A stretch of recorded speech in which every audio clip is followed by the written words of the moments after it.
Ça fait un long moment que nous n'avons pas voyagé. Et comme vous me connaissez très bien sur cette chaîne, on ne voyage que dans des endroits paradisiaques qui permettent de nous détendre, de respirer, de s'amuser, bref, la belle vie quoi. Je vais pas continuer à vous mentir plus longtemps. Vous-même vous le savez, je le sais, ils le savent, tout le monde le sait. On ne voyage que dans des endroits où on ne devrait pas mettre les pieds. Le monde est grand, que vous soyez dans votre maison, votre petit appart, cocooning entre vous, genre... On est là, petit tout mignon. Que dire? Non, vraiment, je préfère vous laisser. Je vous laisse avec vos problèmes. Peu importe, vous êtes entouré de lieux aussi mystérieux que flippants. Des lieux que les habitants eux-mêmes ont décidé de quitter du jour au lendemain. Êtes-vous prêts à ce qu'on découvre ensemble les villes fantômes les plus mystérieuses et effrayantes au monde? C'est du corps brisé, abandonné dans l'obsparation de sombritude, dangereuse, victime, macabre. Chaîne, je suis trop mal encore une fois.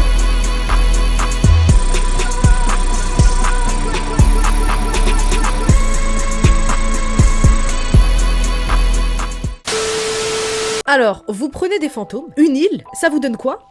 Le dernier album d'Ariana Grande? Absolument pas. Est-ce que vous connaissez Ashima Island? Cette île, également connue sous le nom de pause.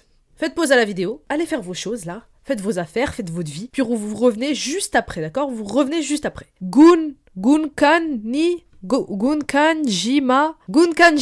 ou l'île aux navires de guerre. Une île qui est située à 15 km de Nagasaki, au Japon. Ashima Island est parsemée de bâtiments en béton, complètement abandonnés, qui sont en fait les vestiges de son passé industriel. Bref, cette île que vous voyez n'est pas le lieu de tournage de Fort Boyard. Non, même si ça aurait pu, c'est vrai, ça y ressemble. Au contraire, au début du XXe siècle, Ashima est devenu un centre majeur d'extraction de charbon sous-marin qui a contribué à l'industrialisation rapide du Japon. Et dites-vous même qu'en 1959, cette minuscule île, 6,3 hectares, cette minuscule île abritait plus de 5200 habitants. C'est quand même énorme que 5200 personnes se soient retrouvées en plein milieu de la mer, sur un petit truc flottant, et qu'il n'y a rien autour. Et qu'ils aient vécu là-bas comme ça.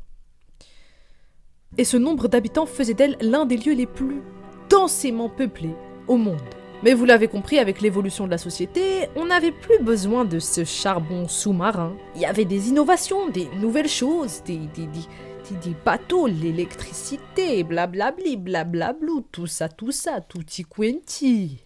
En 1974, la mine a été complètement fermée, entraînant alors l'évacuation complète de l'île. Parce que qui dit fermeture de la mine, dit plus d'argent, plus de nourriture, plus rien pour vivre encore sur cette île.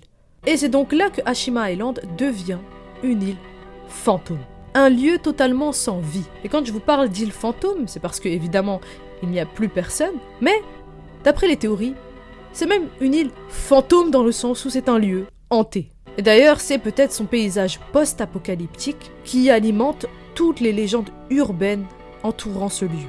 Et même si plusieurs personnes se sont rendues de nuit, de jour, pour faire des urbex, des expériences, filmer tout simplement le lieu, rien aujourd'hui a été très concluant. En gros, même si le lieu est propice, en tout cas a l'air d'être propice à des phénomènes surnaturels et paranormaux, aucune preuve de fantôme ni quoi que ce soit de paranormal n'a été rapportée à ce jour. Et finalement, après des décennies d'abandon, Ashima a été réouverte au tourisme en 2009.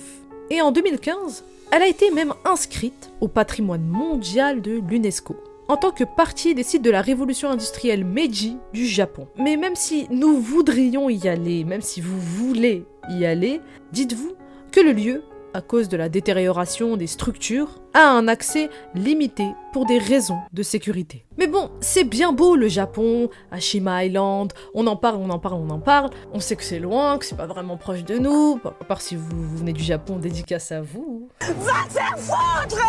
Vraiment! Torticolis? Colis-tortille. Je pense, j'ai une théorie. Est-ce que je peux lever la main? Ouais. Théorie. Hop, ici, là, par là, théorie. J'ai une théorie. peut-être qu'à force de mettre des casquettes, mon cerveau il est compressé comme ça, vous voyez. Et donc j'ai du mal à réfléchir et je dis absolument n'importe quoi. La tête de ma mère, mais t'as shooté ta mère. Et si on s'approchait un peu de vous, de nous? On va se rendre en France, dans un village qui à première vue pourrait être simplement un endroit calme, paisible, mais pourtant derrière ces ruines se cache l'un des drames les plus terrifiants de l'histoire. Oradour-sur-Glane, ce nom vous dit sûrement quelque chose, mais vous n'imaginez sans doute pas à quel point il cache une histoire aussi horrible qu'inexplicable. Ça se passe le 10 juin 1944, Seconde Guerre mondiale. Un acte de barbarie a frappé ce village. Ce jour-là, pas un, ni deux, ni une dizaine, mais 642 personnes auraient été complètement massacrées. Pourquoi? Dans un contexte de guerre entre l'Allemagne et la France, eh bien les hommes ont été fusillés et les femmes et les enfants brûlés. Et après la guerre, le général de Gaulle a décidé de laisser le village en état, alors que tous les habitants étaient morts. Presque tous. En guise de mémorial vivant, de souvenir du sacrifice de ses habitants. Bref, aujourd'hui, Oradour-sur-Glane est un village figé dans la mémoire. De nombreux visiteurs ont expliqué avoir ressenti une étrange présence. Comme si les âmes des victimes rôdaient toujours finalement. Même si aujourd'hui c'est devenu un lieu de mémoire, pour beaucoup de personnes, c'est surtout un lieu hanté. Et peut-être que je pourrais y aller justement, pour un prochain Urbex. Dites-moi en commentaire si vous voulez que j'y aille, hein. Dites-le moi. Hey, on arrive bientôt à la fin de cette vidéo. Si vous kiffez déjà la vidéo, n'hésitez pas à liker, à partager, ça fait plaisir, à commenter. Dites-moi pour l'instant, quel lieu vous donne envie? On est sur un menu, vous choisissez votre dessert, bah là vous choisissez le lieu que vous voudriez visiter, ou que vous voudriez que je visite, parce que vous êtes malsain de m'envoyer dans ces lieux-là. Bref, je ne vais pas vous en vouloir, au contraire, et surtout, abonnez-vous si vous aimez la vidéo. Et voilà, hein, je n'ai plus rien à dire à part, et si on passait au dernier lieu? Peut-être que vous êtes déjà allé aux États-Unis. Je sais pas, vous êtes allé à Los Angeles parce que vous aimez le monde hollywoodien. Vous êtes allé à New York pour Noël. Vous avez chanté New York parce que c'est pas original. Et peut-être que simplement vous êtes allé au Texas parce que je sais pas, vous êtes fan de cow-boy, de un mot qui finit par cyste. J'ai de l'humour, Marie, de l'humour. Écoutez, c'est le cliché des films américains, c'est pas moi. Arrêtez de me pointer du doigt. Parce que, mais oui, bien sûr, parti. Mais qui elle est celle-là? Et peut-être que vous connaissez même cette route célèbre, parce qu'elle est célèbre, l'ancienne route 66. Cette route mythique qui traverse l'Amérique et qui a fait rêver des milliers de voyageurs. Mais dites-vous que la route 66 était bien autre chose avant. Vraiment pas du tout ce qu'elle est aujourd'hui. Quand la plupart des gens roulent à toute vitesse, parce que c'est une route vraiment, elle est longue, très longue, sans même jeter un œil à ce qui est autour, c'est-à-dire Glen Rio, une ville totalement paumée, qui avant vivait grâce à la route 66, un endroit en fait où tout le monde s'arrêtait, les routiers, peu importe, les voyageurs, pour boire un café, faire une pause, se dégourdir les jambes, mais maintenant plus rien. Personne ne parle de Glen Rio, personne ne regarde Glen Rio. C'est comme si cette ville n'avait jamais existé, jamais. Même pas dans vos rêves. Et justement, c'est à cause de la construction de l'Interstate 40 dans les années 70 qu'il y a eu un petit effet domino et que Glen Rio a été complètement laissé derrière et qui aujourd'hui n'est plus rien. Tout est devenu juste de la poussière, des bâtiments abandonnés. En fait, c'est comme si Glen Rio avait été annulé. Annulé de la carte. Mais bien évidemment, Glen Rio est ouverte à tout le monde. Même si elle a été abandonnée, elle est ouverte à tous. Mais peut-être que Glen Rio de nuit n'est pas Glen Rio de jour, et que quelque chose de beaucoup plus terrifiant se cache à l'intérieur.